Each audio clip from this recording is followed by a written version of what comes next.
Stanford University. Welcome to Uncommon Knowledge. I'm Peter Robinson. Be sure to follow us, by the way, on Twitter at twitter.com/UNC Knowledge. Twitter.com/UNC Knowledge. Joining us today on Uncommon Knowledge, two guests. A founder of the field of law and economics, Richard Epstein, is the director of the John M. Olin Program in Law and Economics at the University of Chicago and a fellow at the Hoover Institution.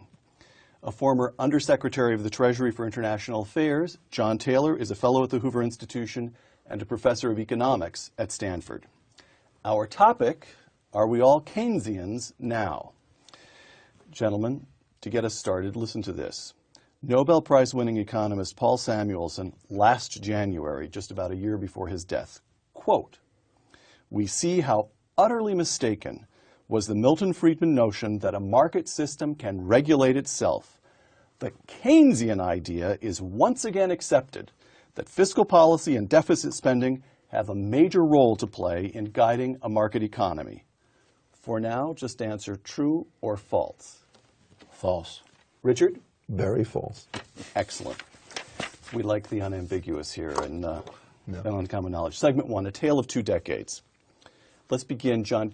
Explain to me as a layman, as succinctly as possible, the difference between Friedman's approach and Keynes' approach. Those are the two leading personalities.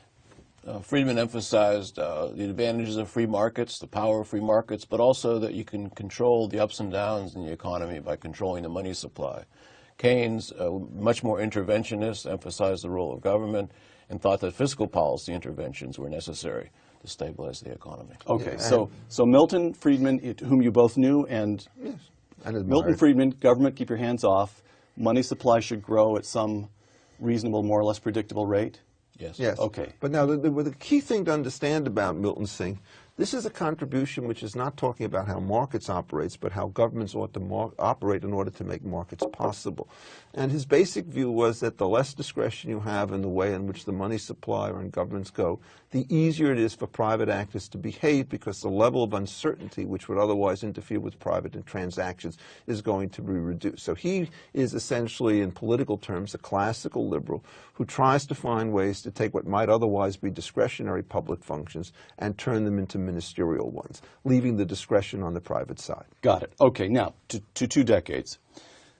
Decade number one, unemployment at almost 8%, inflation at more than 14%, a typical home mortgage running at more than 20%, the economy contracting at an annual rate of more than 7%. And the date is late 1979.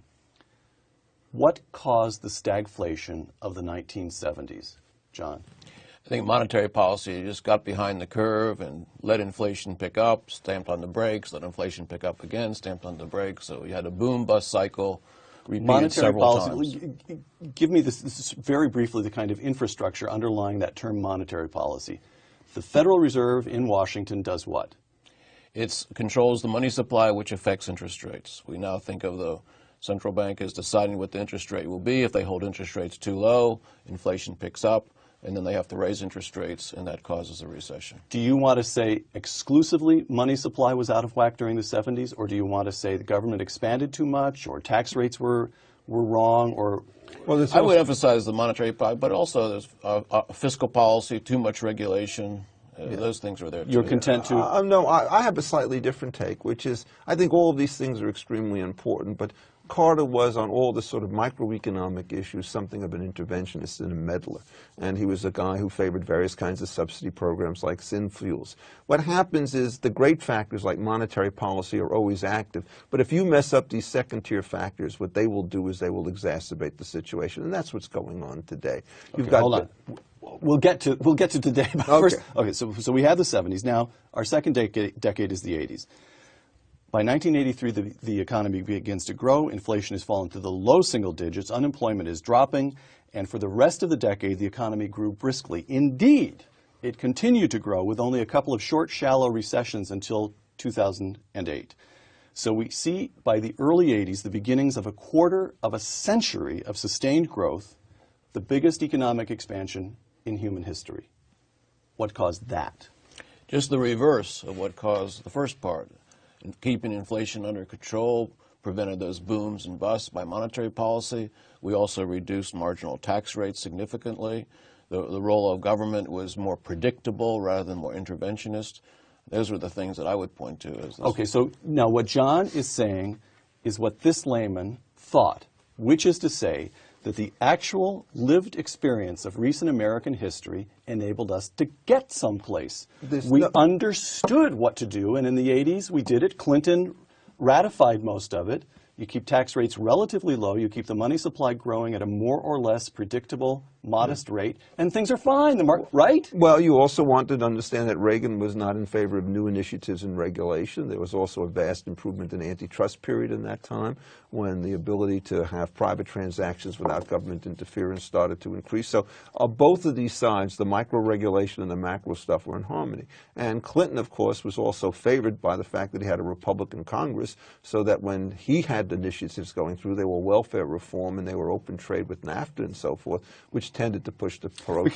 Can I just ask you then, would the two of you agree with the simple premise that between the 70s and the 80s and then the continued growth through the 90s, we actually we got as close to a control experiment as the social sciences ever can encounter, right? I agree, 100%. Yeah, we actually got someplace, yes, right? I mean, look, I think what's so ironic about the Samuelson quote is that the dangers that took place in the second Bush administration is we started to unravel some of these things. Okay. Sarbanes-Oxley, for example, is a classic illustration. All right, so which brings us, of course, to segment 2, what went wrong.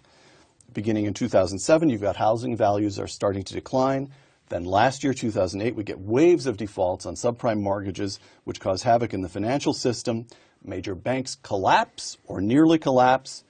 And a year later, we're still in a recession with unemployment at more than 10%. Well, what happened? Well, but I don't want your narrative first. I'm going to try out a couple of narratives that this layman has discovered in the popular press and have you comment on them. And then I'll get to your narrative, Richard. In particular, the text for this segment is John Cassidy's article in the first week of January 5th, as I recall, edition of The New Yorker, where John Cassidy, journalist, goes to the University of Chicago, Milton Friedman's intellectual home, and talks to some economists and to one non-economist, a fellow founder with you of the law and economics field, Judge Richard Posner. And Cassidy sums it up as follows, quote, largely as a result of misguided efforts to extend deregulation to the finance industry, we have experienced the biggest economic blow-up since the 1930s, close quote. Grade that. About a B minus C plus. And the explanation, I think, would be as follows. I do think they made one serious mistake. Who's they? In this case, it was Lawrence Summers and so forth and Robert Rubin. They got rid of the margin requirements under Bush with respect to various kinds of shadow banking transactions, and that probably was too risky. But the other features, which were much more important, were the way in which Fannie Mae and Freddie Mae, mark-to-market, all of which were government regulation. On the first part, what they did is they really juiced up the financial markets, both on the private and the public side. Cassidy noted, well, private banks are doing this as well, but they were under tremendous government pressure to make the kinds of loans that made no sense.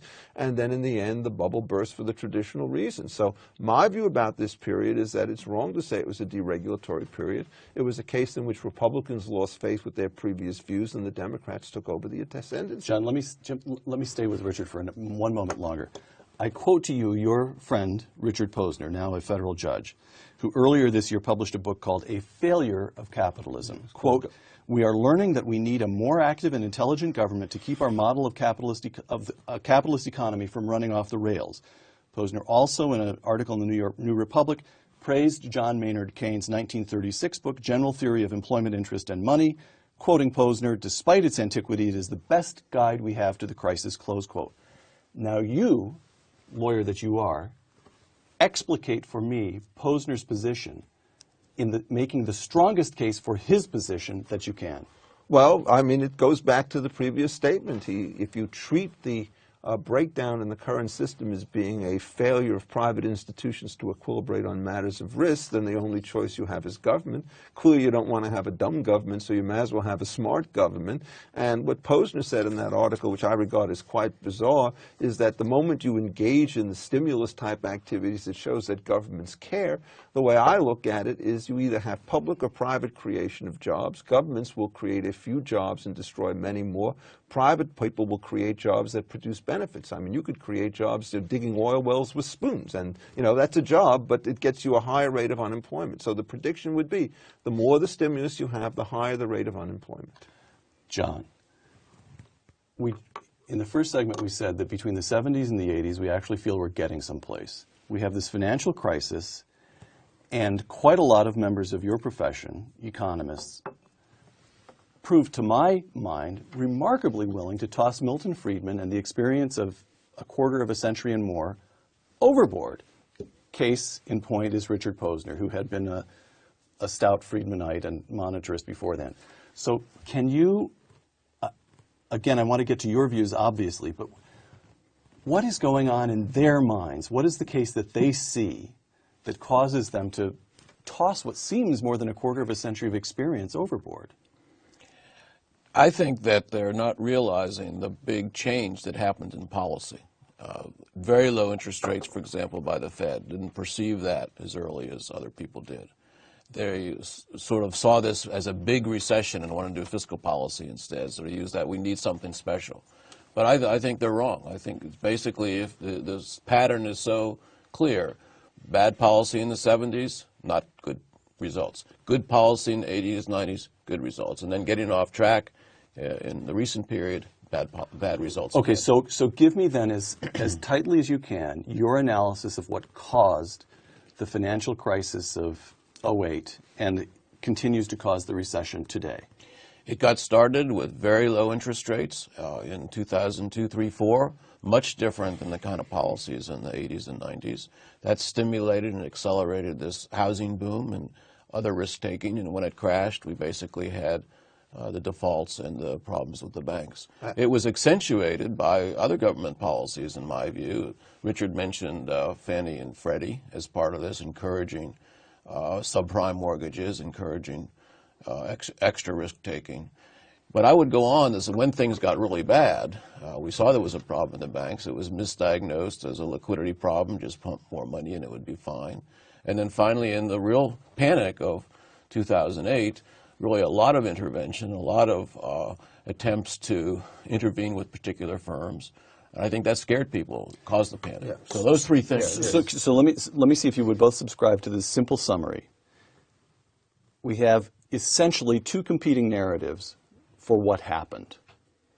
And one narrative, to which Judge Posner seems to have subscribed, and Lord knows lots of other economists have subscribed, is that in one way or another, the markets failed. Well, let me give you an illustration. Hold on. And the other narrative is, as John just suggested, the government messed it up. At a minimum, the government created the conditions through loose money that made the financial crisis much more likely, if not indeed probable. Go ahead. Let me just say on this, because I think you say most economists. I mean, they just did a survey of economists who they were asked whether interest rates were too low in this period, whether there was too much ease in monetary, and they concluded there was. 75–80% were on the side this was too easy policy. It's not clear which way that profession goes, but I want to mention one other factor which you haven't talked about. Go ahead, Richard. Which is, once these mortgages are underwater, what do you do with them? And the correct response is to allow the banks to make the choice between foreclosure on the one hand and renegotiation on the other. In many cases, the people who bought these premises paid very little down, and a foreclosure is nothing more dramatic than being told that you can't renew your lease.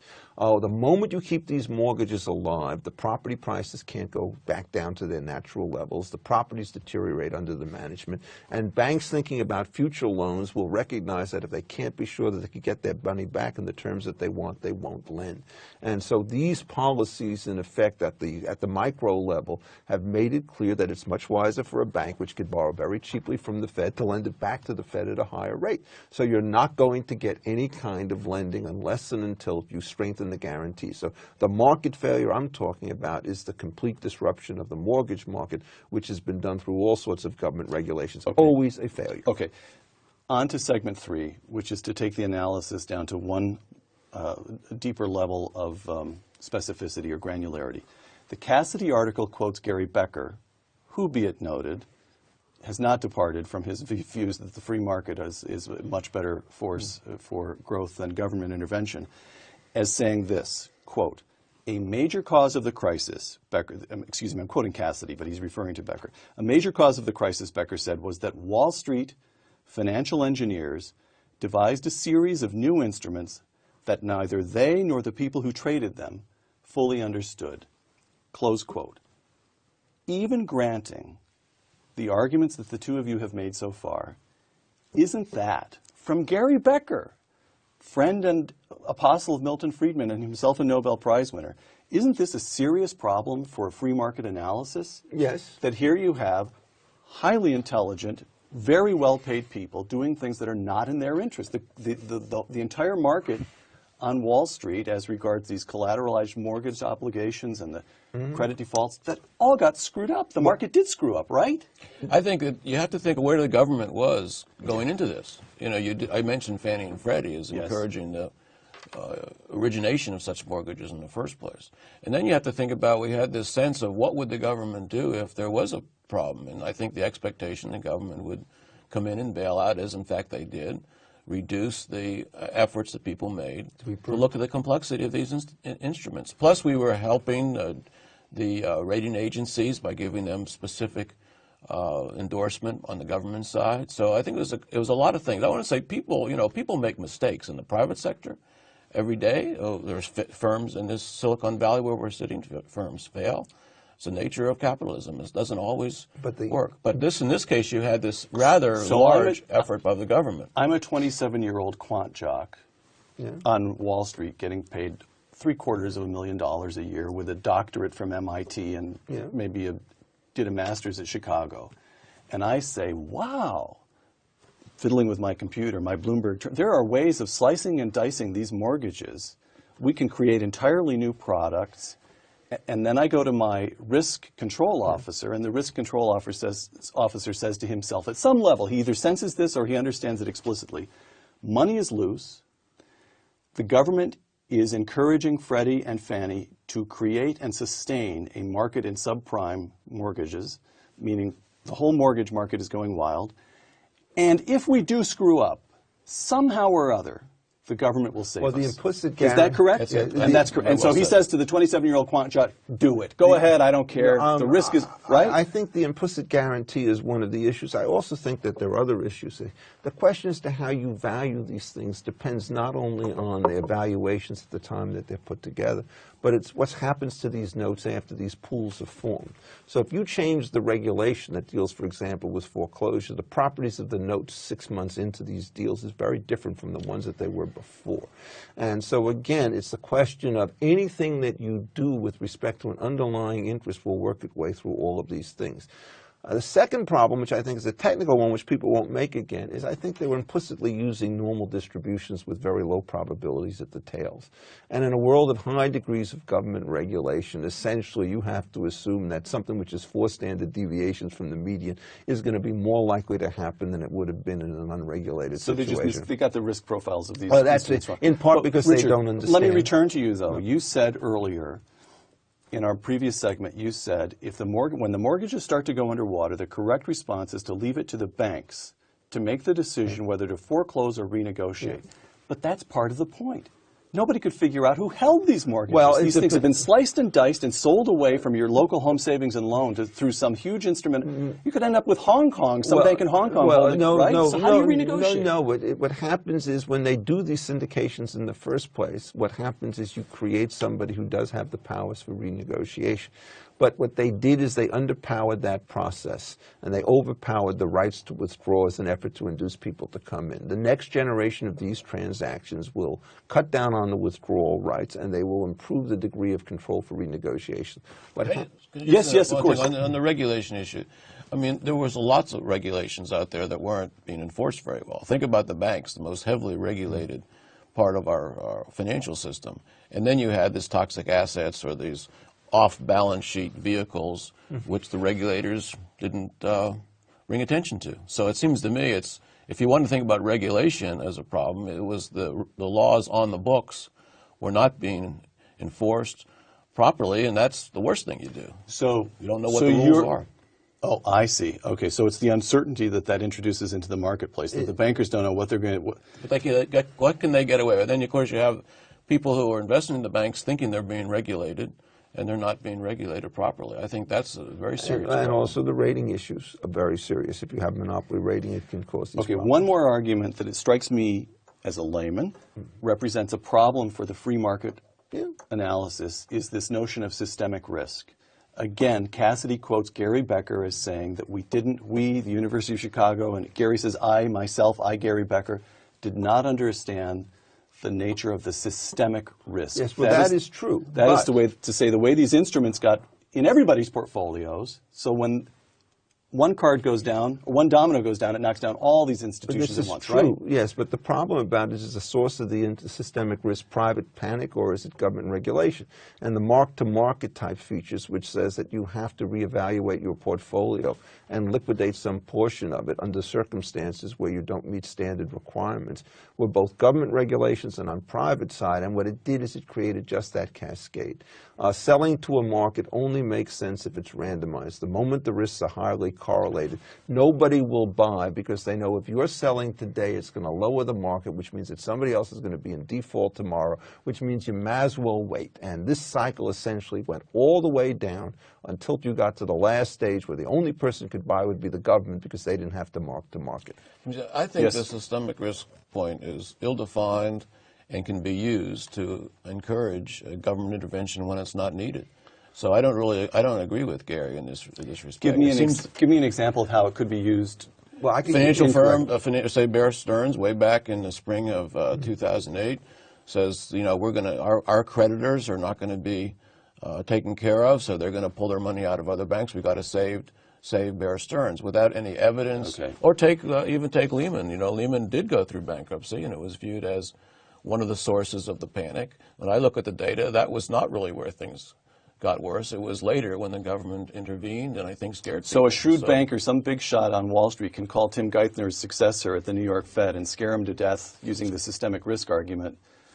It's like calling for a fire, but we know what fire is, we don't know what Let me give you another illustration. Okay, there is quickly on this one, Richard. Something known as the Miller-Moore Amendment, which is being proposed, which with respect to the short-term repo market, overnight loans, is going to allow the government to give it a haircut.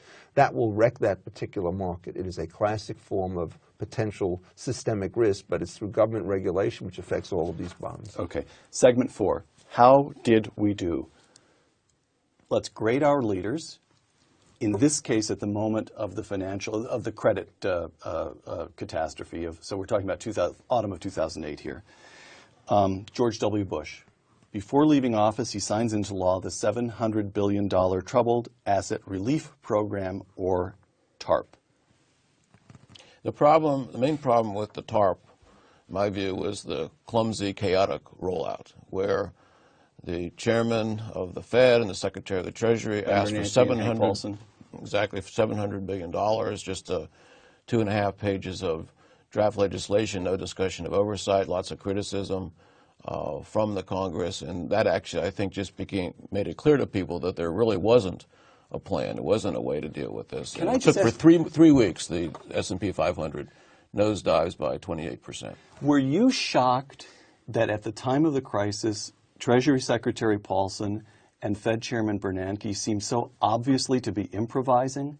That is to say, we believe, at least I suppose, I like to believe that the Pentagon has in file drawers across the building war plans for all kinds of contingencies. The housing market had been sinking for months, and Bernanke and Paulson don't seem to have am I right about that? I'm surprised. The more I read about it and talk to people, I'm continuing to be surprised, because I think really by the summer of 2007, it was clear there were problems in these financial institutions. But here we are into September 2008.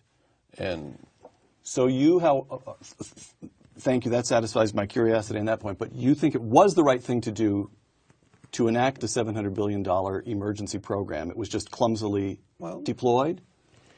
Well, who knows, quite frankly, because maybe you couldn't do it without the clumsy deployment. But the clumsy deployment to me was really the thing that I saw causing all the damage. Clumsiness in execution is always a problem, but compared to what?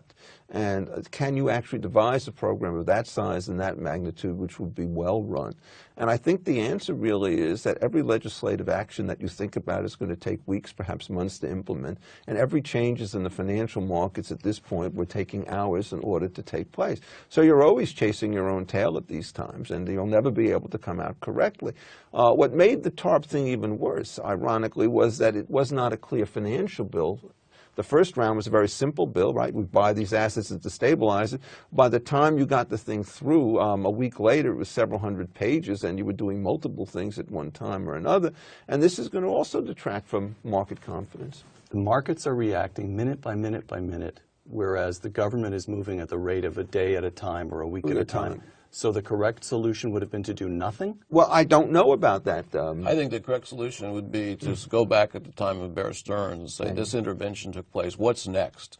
There was no description of what the policy would be in the case of another institution.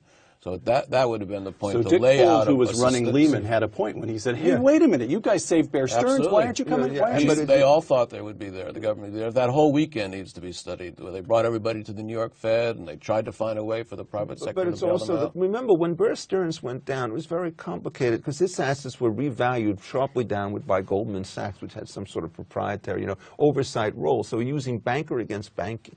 And one of the things, therefore, that you worry about is if an institution, at least in the short run, is cash flow positive. They were not actually hemorrhaging cash at that particular point. They could have opened for business on Monday morning. They had the cash, there's right? a real issue as to whether or not, when these regulations come in, they are stopping what is going to be a disastrous failure 2 weeks later when it turns out the cash runs out, or whether they're creating that particular element. And the answer from both of these very sophisticated minds is we don't know. Well, I mean, my guess in Bear Stearns is that they would have been able to weather the storm if they had gone out there, and if the government had sort of pulled back on this stuff. But what happens is, this is where the private foreclosure stuff takes place. At the same time this is going on, you get all sorts of efforts to say we have to prevent people from being tossed out of their homes. That may do wonders on one side of the market, but it's going to roil these pools on the other. Ben Bernanke, at the time of the crisis, the Fed chairman at the time of the crisis, floods the system with liquidity. As best I've been able to tell, you get the biggest, most rapid expansion of the money supply in American history in the autumn of 2008. Grade that move. That was the right thing to do, or not? I think the right thing to do was to get interest rates down, which they took a while to do, but they did. But the extra amount of provision of liquidity, I don't see that as necessary, especially since it's still in the system. I think maybe put in a little bit as they did back at the time of 9/11 attacks, but then pull it out. But now we're stuck with a huge amount of excess liquidity in the economy, which has to be pulled out. Okay, so tell me again. Here's the layman's understanding.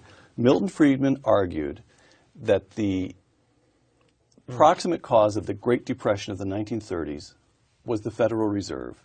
It permitted some rather routine runs on banks to become a nationwide epidemic because it failed to support the banks by expanding the money supply. Well, they had One correction Did I on get that. that wrong? He complained, along with Anna Schwartz, that the money supply declined. Actually declined. So you get a It's sharp contraction. It's a contraction. And we're never talking about a contraction in this case. It was Oh, really we're an not? expansion. Huge expansion. If you like. So another way to think about it, just keep the money supply from declining. Get interest rates down rather than just explode the money supply. I think. And the Fed has the tools to do that. Absolutely. Hour by hour and night by night. Yeah, that you can find too. Oh, really? I mean, on the money, So the counterfactual is, suppose the money supply had been held constant or not increased so much. So what the newspapers would run every morning was the overnight spread on overnight money. That's LIBOR. And the LIBOR, that rate expanded dramatically. The Fed could have just closed that right back up. That has to do with the risk with the banks. This is essentially a measure of the uncertainty with respect to overnight transactions. And as that number goes up, it suggests that somebody's going to tank. And so it's a sign of internal instability. Let me give you the other source. But I just want to understand, so what you're talking about is you keep the Fed funds rate level, and you see the way banks are lent. So Then commercial, you look at the usual, but you don't look at the overnight, which is banks getting. Well, no, but you because The the whole overnight was system, always low. It's Yeah. these longer, 3 month is what What we you were. hope It's a to longer do- maturity, and those went up starting in 2007. And But isn't the overnight spread where you saw the banks suddenly becoming aware of that everybody was holding bad paper, that but was nobody in knew how August much? 2007. Oh, I'm sorry. August Okay, 2007. okay. There's a those different. spreads jumped. The spreads jump is a sign of the integrity of the system. And the question is, what happens when you flood the system with money? Well, you know you're going to have to bail it out, or there will be an inflation somewhere there. The question is, if these guys are putting it in this inept fashion, how good are they going to be to take it out?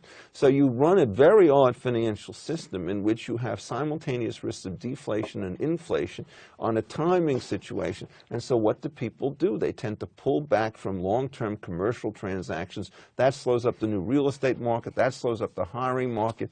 At the same time, you get labor regulation and pension regulation and healthcare regulation that's being proposed, which make that market more precarious. So you get major contractions in real estate, major contractions in labor. The stimulus program addresses none of the microeconomic stuff on this, and you see the current situation emerging. I mean, neoclassical theory explains it pretty well. Segment 5, our final segment, continuing to grade the main actors here. The first year of Obama, and you just raised this. You gave us the danger of. Let me just put it. Ben Bernanke. We just discussed how the Fed chairman behaved during the crisis. During the past year, he's keeping interest rates low, and he's purchased about $1.5 trillion in longer-term Treasury bonds and housing agency securities, which is an expansion in the money supply that former OMB director David Stockman called, quote, an unprecedented exercise in market rigging with printing press money, a truly insane monetary policy. John? Keeping interest rates down is fine, but these interventions into particular markets, whether it's mortgages, whether it's AIG, that's the troublesome part. And I don't agree with that. And my studies show it's really not the right thing to have done. I say at least now stop doing that and pledge not to do it in the future. And so, question.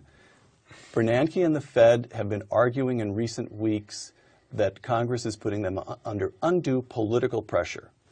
Could it not be argued that Bernanke has made the Fed an instrument of fiscal policy rather than monetary policy? He has become a political actor. Well, I think by doing fiscal policy or credit allocation, it's taking the Fed into areas where one can question the need for independence. That is fiscal policy. That's something where you'd like to have. Last question for John, and then to you, Richard. So the last question is, can the Fed, let's assume that Ben Bernanke is reconfirmed by the time this program airs. He's going to be voted on, they say, before the end of his term on January 31st. So let's assume he's reconfirmed. Is he going to be able to back out the extra money out of the system without an inflationary run? I think it's going to be hard. I hope he does. That's what they say they'll do. So let's take them at their word, but also watch what happens. Richard? Okay. I'm always a doubter on this stuff, but I don't think it's just him. I think, in fact, what's happened is the political side of this has turned worse. After the shellacking that the Democrats took in Massachusetts, many people, myself included, thought they would pull in their horns and move back towards the median voter. What they've done is they've made themselves sound more populist, and the way in which they express their populism is to go after banker salaries, which, if there ever were a diversion to this larger question, that one turns out to be it, that is executive compensation. And the lead in the stock market decline in the past week was, of course, the banks, because the kinds of regulations and taxes that are going to be imposed upon them bear no relationship, as best I can see, to anything other than the mode of political vengeance. If you've paid off your loans, don't treat these guys as implicit guarantors of the loans that were made by other banks, which have yet to repay their loans. And yet we see this regimen of high taxation, which has one key consequence, and I'll just end with that. The more you tax these highly rapid markets, the lower the liquidity, the less accurate the pricing, the more the instability that will take place on all public exchanges, both credit and debt. I mean, both debt and equity. To President Obama himself, Richard. God help. All right, now to John. Obama, in this first year of Obama, $800 billion so-called stimulus bill. I'm putting stimulus in quotation marks because so little of it was targeted at anything that, as best I can tell, most economists believe could have stimulated growth. It's all in capital expenditures that weren't made. And also spread out. After the first year, only a third of it at most has been spent. An increase in the federal debt of about $1 trillion, and the Congressional Budget Office projects adding $1 trillion a year to the debt for the next decade. The takeover of two of the three big three American car companies, and a direct government role in the biggest banks. John, grade the chief executive for his first year. Not a good record. In fact, it's very worrisome to me. We're going in the wrong direction. We talked about some of the interventions at the end of the Bush administration. It's just much more. The stimulus package, I can't see that it's doing any good. We're increasing the debt, we're intervening more. We have kind of a bailout mentality that's continuing. So I hope this recent election in Massachusetts begins to get people thinking. Okay, you two are both observers of the intersection of politics and economics. And here's what I do not get. We have, as we began the program by noting, lived experience of recent American history. The 70s went badly, the 80s and 90s and the first part of the noughts went extremely well. We know the policy that typified the 70s. We know the policy of deregulation and lower taxes and relatively stable money expansion. So we know that. We know that. And then you get the public swinging against Obama and the government intervention, and yet, as Richard pointed out, the president and the Democrats who still control both houses of Congress seem to be doubling down on the government intervention. What is going on? And where is your profession? Well, we got to keep talking. I mean, we're out there. Thanks for having us on. I think amongst what's happened essentially is they don't believe that they will be credible if they move back to the middle. They have their own constituents like Andy Stern and the labor movements and so forth who are pushing them very far. I think Andy Stern is? He's the head of the SEIU, the Service Employees International Union, who has been pushing the Employee Free Choice Act, which is another real potential killer with respect to labor markets. Show, okay, go ahead. Different shows, different point. But what I'm saying, in effect, is the base to which he is most accountable is to the left of the center, and they regard themselves as going to be completely shut out if he moves to the center. So they would rather take the risk of his getting blown out of the water so long as they have the chance of winning. They know they lose for certain if he goes back to the middle. This way, at least, they have a fighting chance. This analysis, this political analysis, strikes you as correct? You know, I just want to say this. It seems that what we're seeing in the politics here is a great concern in the American public for the way the country is going on economic grounds. The debt and the problems of debt is ranked higher. The unemployment is still very high. So people are not happy with these policies. And that, I think, is a good sign for our democracy. And regardless of where the economists are weighing in on various things, remember the Friedman-Schwartz analysis of the Great Depression occurred 30 years after the Great Depression. And in the meantime, there was lots of thinking that FDR-style policies is what brought us out.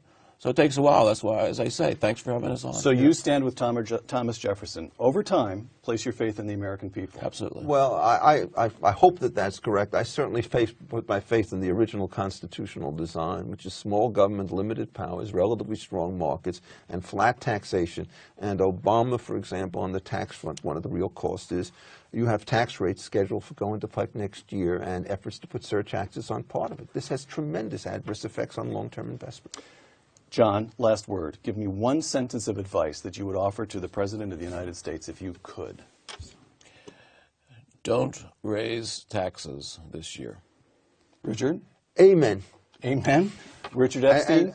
And no new regulatory initiatives, period. Period. Richard Epstein, John Taylor, thank you very much. I'm Peter Robinson for Uncommon Knowledge. Thanks for joining us. Be sure to take a look at us on Twitter at twitter.com/UNC Knowledge. For Uncommon Knowledge, thanks.